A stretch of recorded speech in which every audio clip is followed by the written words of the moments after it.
আমি আপনাদেরকে বলতে চাই, আমার উদ্দেশ্যটাই ছিল কি ব্যবসার জন্য। আলহামদুলিল্লাহ মোটামুটি ১২ টাকা আমি জমাইছি। আমি যে ব্যবসাটা করতেছি সেটা অনলাইনে থাকবে, অফলাইনেও থাকবে। আমার ব্যবসার পেজের নাম হলো লিবাস খাদ্য বাজার।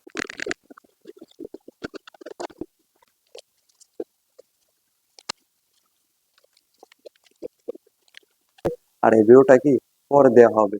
আসসালামু আলাইকুম ওয়া রাহমাতুল্লাহি ওয়া বারাকাতুহু। আজকের ভিডিওটা অন্যরকম। কেন আপনাদের সামনে আমি হাজির হয়েছি? আমি আপনাদের জাহিদুল হাসান। এবছর আমি জ্বালানি নিয়ে পড়াশোনা করতেছি কওমি মাদ্রাসার মধ্যে। আমি ১ বছর আগে নিয়ত করেছি পড়াশোনার পাশাপাশি একটা ব্যবসা করব।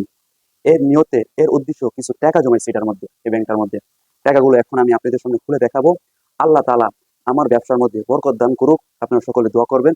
পড়াশোনা চলতেই থাকবে। পড়াশোনার পাশাপাশি কি আমি কাজটা করব, এই ব্যবসাটা করব। ব্যাংকটা এখনই খুলতেছি, ভাঙতেছি। আপনারা আমার ভিডিও মধ্যে দেখতে থাকুন, দেখুন।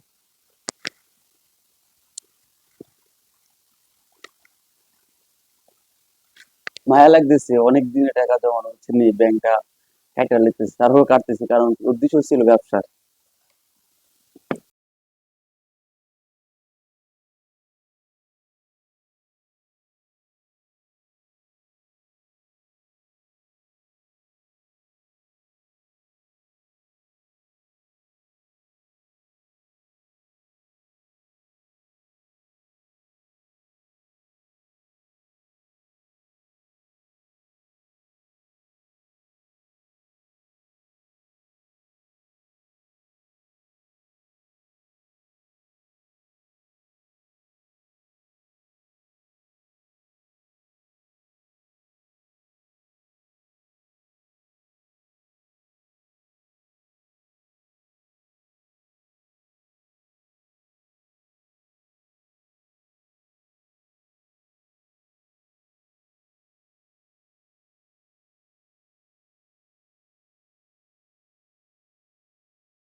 আমি ব্যবসার উদ্দেশ্যে যে টাকাগুলো জমাইছিলাম, এখানে আপনারা মোট ১০,০০০ বা ১৫,০০০ টাকার মধ্যে হবে। হিসাবটা একটু ভুল হইতেছে, এজন্য শিওর ভাবে বলছি না। আমি আপনাদেরকে বলতে চাই, আমার উদ্দেশ্যটাই ছিল কি ব্যবসার জন্য। আলহামদুলিল্লাহ মোটামুটি ১২ টাকা আমি জমাইছি ইনশাল্লাহ। আমি যে ব্যবসাটা করতেছি সেটা অনলাইনে থাকবে, অফলাইনেও থাকবে। আমার ব্যবসার পেজের নাম হলো লিবাস খাদ্য বাজার। আমি আপনাদেরকে প্রথম অবস্থায় দিতেছি আতর, তারপর হলো গেঞ্জি, পাতলা গেঞ্জিগুলা। ইনশাল্লাহ আমি আপনাদের মাঝে সবকিছু দেওয়ার চেষ্টা করব।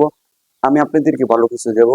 আমার সাথে রাখার জন্য আপনাদের কাছে অনুরোধ করছি, আমার পাশে থাকবেন, আমাকে ভরসা দিবেন। আজকে ভিডিওটা কি এ পর্যন্তই। আর এই ভিডিওটা কি পরে দেওয়া হবে।